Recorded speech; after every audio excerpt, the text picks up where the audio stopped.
In today's video I'll show you guys how to paint some Krypt Guard Ghouls from the Flesh Eater Quartz faction in Age of Sigmar to a high standard, but only in about 2 hours per model. Hey guys, I'm Zoltan and you're watching PHLANSMINIATURES.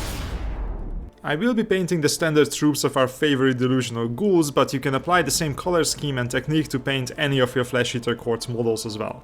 The idea behind this scheme was to make them nice and colorful, but at the same time emphasize how creepy and terrifying they truly are by using a purple and blue-green color palette. And should you ever ask yourself while painting them, are they the baddies? Perish the thought, it's obviously those fanatical Sigmar worshippers, those are the bad guys.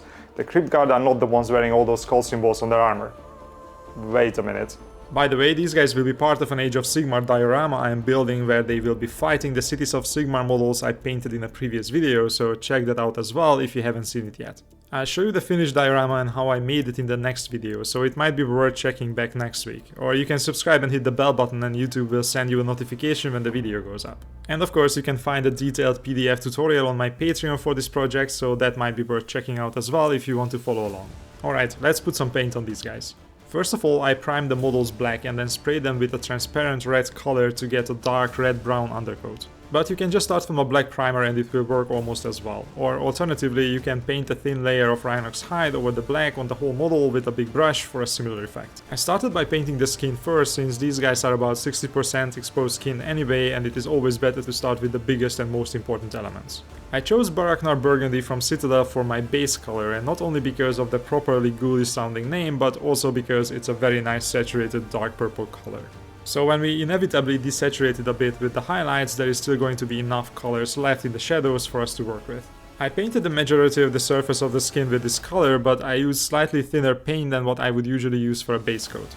This allowed me to add multiple layers and therefore more coverage where I wanted to have my highlights, mostly on top of the volumes like the top of the back, the head and the arms, whatever was facing towards the light. In the shadow areas which would not be so exposed to the light, I only added 1 or 2 layers, which left some of the original brownish undercoat shining through the burgundy, making those areas a little darker. And I left most of the deepest shadow areas like the underside of the bellies, the arms and the legs mostly unpainted, covering only the parts that are visible when we look at the model from the main view. This way, already with our first color, we managed to establish our shadow and highlight areas and created some contrast on the models. For the next step, I used the paint from AK Interactive since I didn't have anything similar in my Citadel collection. I mixed in about 20% Radiant Flesh into the Baraknar Burgundy. The idea here is to use a much lighter color to brighten up the purple, but without totally desaturating it. So instead of just pure white, I needed something with a lot of yellow in it. I used this mix in something like a layering consistency and covered quite a bit of the skin with it again. In the light areas like the top of the head, the back and the arms for example, I covered basically everything. I know that there are a lot of sculpted details up there with muscles and tendons and little recesses and shadow areas that a contrast paint might flow into. But for now I'm ignoring all of those and I cover mostly everything with the brighter paint. The reason for this is that the shadows in the light areas should be brighter than in the shadow areas. If I leave the shadows on top of the model as dark as on the underside of the model, it will look unnatural. This is one of those mistakes that is super easy to make, and even intermediate painters fall into this trap all the time. I should know since I have been guilty of this in the past as well, but now I know and I try to avoid it. But on the sides of the volumes where they would be slightly facing away from the light, I cover a little less, leaving some of the previous pure burgundy visible in the shadows between the muscles. And I don't really touch the deepest shadows on the underside of the volumes with this. I also don't care too much about smoothness at this point. We will use a couple of tricks to deal with that once we have established the highlights. Okay, the skin is starting to take shape. Now it's time for the third layer. I add even more Radiant Flesh into the burgundy, something like 40%, and I use this mix to highlight further. In the light areas I'm still mostly covering everything, although I'm starting to reduce the size of the fully covered area to the very top of the volumes. Further down I'm starting to concentrate the highlights onto the raised sculpted details like the muscles and the tendons under the skin. Basically my goal is to reduce the highlighted area on the skin with every subsequent layer as I go up in brightness.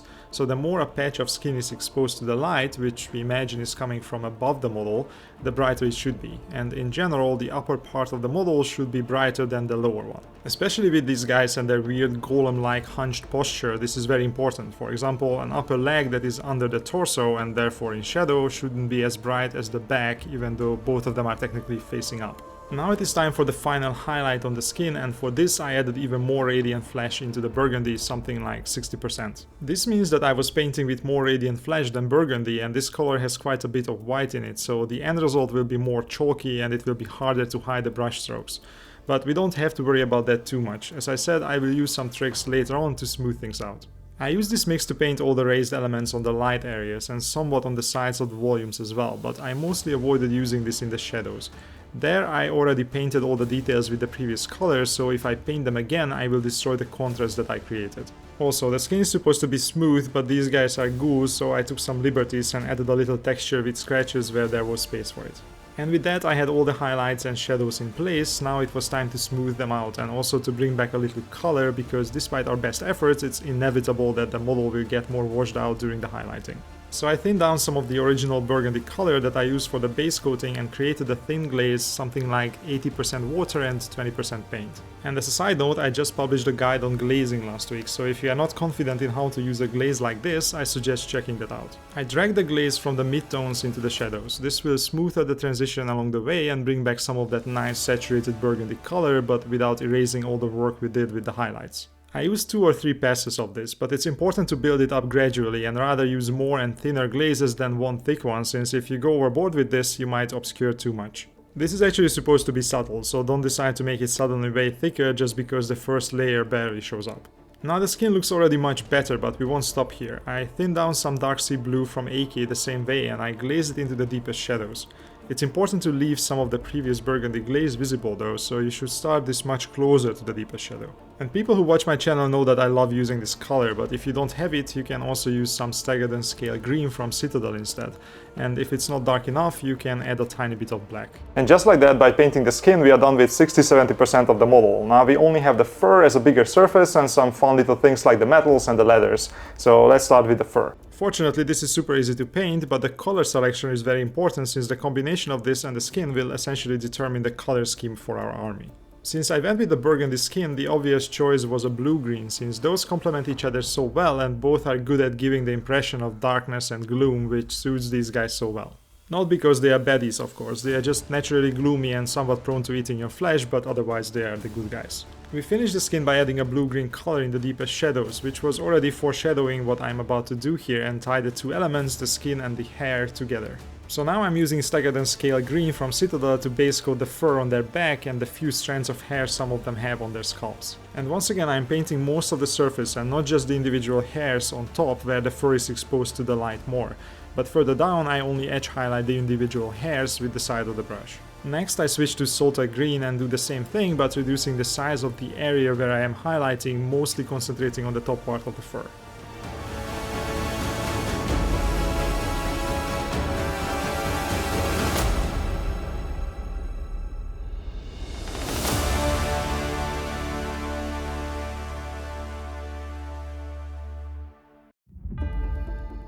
Finally, I take some Temple Guard blue and only use it to edge highlight some of the individual hairs, mostly at the very top of the fur where it would be hit by the light the most.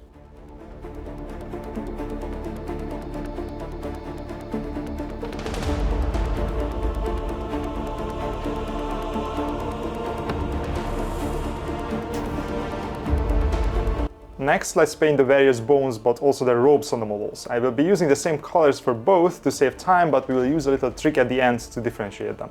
I will be using a pretty standard color scheme for bones here. Most of them are pretty small, so no need to go crazy. I'm using Rhinox Hide to correct some of the mistakes I made with the previous paints, but wherever there is no overpaint, I just leave my original brown-red underpainting. If you started from a pure black primer, you should base coat all the bones and robes in Rhinox Hide. I use Zendri Dust next, and I cover around 80% of the Rhinox Hide, finishing my brush strokes where I want the bones to be lighter. I also hit all the raised elements with this, like the strands of robe, the teeth, the edges of the bones, and so forth. Finally, I take some Ushabti bone and paint only the raised edges and details in the areas where the light would hit the bone and rope elements. I make sure that I leave plenty of the Zendri dust still visible. Finally, I use Skeleton Horde contrast and I paint it all over the bone surfaces, but I use my finger to wipe away most of the contrast paint from the raised areas.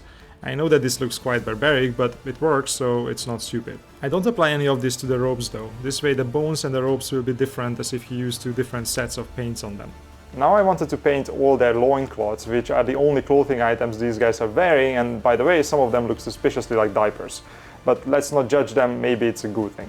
Initially, I was considering painting these in a more subdued leather color, but then I thought it would not match very well with the otherwise quite colorful models. But you know what goes very well with blue, green and purple? Red. So I decided that they will have nice red battle diapers. So I base coated them all in corn red, covering the whole surface fully with this. Then I switched to squig orange, and I used this to paint all the edges and to add a lot of thin intersecting scratches on the surface. I thought I needed a little visual interest here since the diapers were quite boring otherwise. When I was done, I took some of the original corn red, thinned it down to a 70-30 glaze and painted 1-2 layers, dragging it from the midtones to the shadows to integrate the scratches into the surface. Then to finish it off, I took the usual dark sea blue glaze and I did the same thing but started it a little further down than the red. This darkens the bottom of the diapers and creates some contrast. The leather bits were also quite easy, with only 2 highlights and a contrast wash to make it a little more interesting in the end. I started with Tusker fur edge highlighting all the leather bits and creating thin diagonal scratches coming from the sides. By the way, if you're unsure about how and why I'm making these scratches, there is a guide about painting with scratches on the channel, so give it a watch and that should clear things up.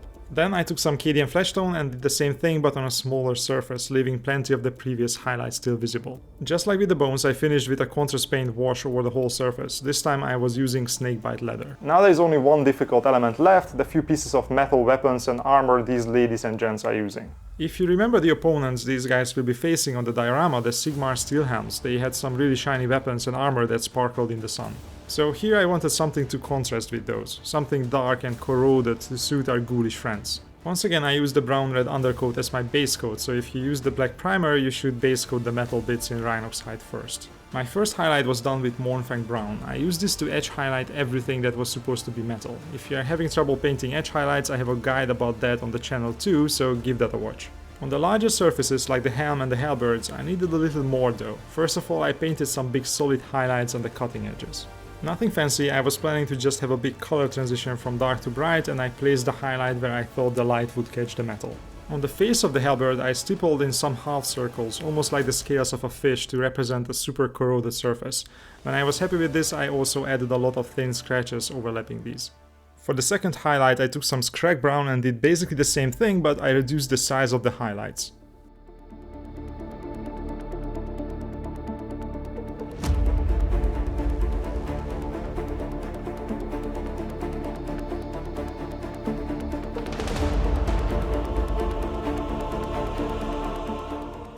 Then I made a big jump in highlights and switched to Radiant Flash.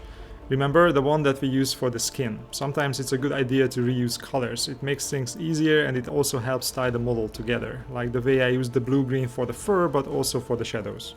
With this I did the same as before, but I reduced the size of the highlights quite significantly and made sure to leave plenty of the previous Mournfang Brown and Scrag Brown still visible.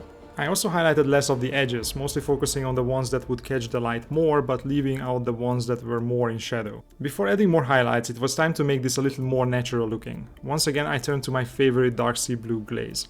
I started in the midtones again and I painted a couple of layers, ending my brush strokes where I wanted the metal to be the darkest. As you can see, this leaves the texture I created still visible, but it adds a verdigris-like color, smooths things out a bit, and it creates contrast by making a bigger difference between the highest light and the deepest shadow on the blade.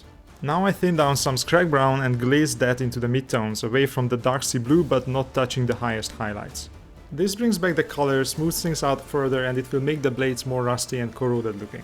Now I just had to finish with some brighter highlights, and I took Ivory from AK Interactive for this since I don't own any similar Citadel paints in my collection, but maybe someone in the comments can give some suggestions for Citadel equivalents. I used this much more sparingly than the Radiant Flash before, only painting the edges facing up and adding some small highlights inside the previous ones on the blades, plus some small scratches. If you have more time than what I wanted to spend on these guys, you can go back and forth with the glazes and the highlights until you have a smooth result, but these looked good enough for my purposes at this point. There was only one small element left, a couple of pieces of human skin here and there. I am sure they were donated by their former owners and they were harvested only after they passed peacefully from this world. Here I used Tusker fur as my first highlight, followed up with some Cadian flesh tone.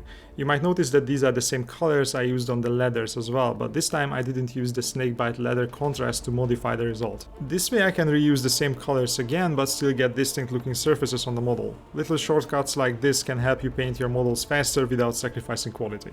Now it was time to paint in those dreamy green eyes. And this is actually quite easy as far as painting eyes go. You just need to paint the whole eye socket black, then paint the little raised eyeball in the middle with white, and correct the black if you manage to smudge it with white. And finally add a little dot of mood green over the white, and there you go. Much easier than painting eyes on the steel helms, and yet another reason why the flesh eater quartz are superior. Alright, let's finish with an optional step. At this point I thought that my ghouls are not colorful and saturated enough. If you agree, let's do something about that. If you like them as they are, just skip this step. I thinned down some Sigurd burgundy contrast quite a bit and glazed this into the shadows of the skin. It's better to be careful with this and apply several thin layers because it can suddenly become too much and then it's hard to fix. But I think the end result looks much better and more vibrant. It shows that even a tiny subtle step can make a big difference when we are painting things this small. And with that, after about 2 hours of painting per model, our noble ghouls are finished and the end result looks like this.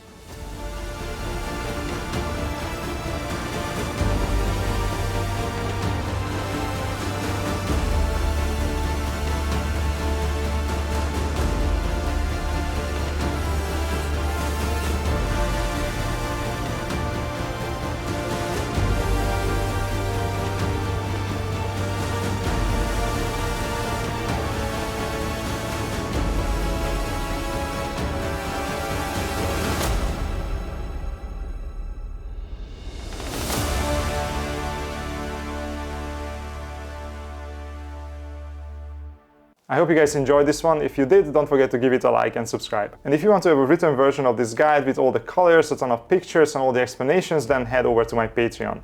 Thanks a lot for watching and for your support. See you in the next one.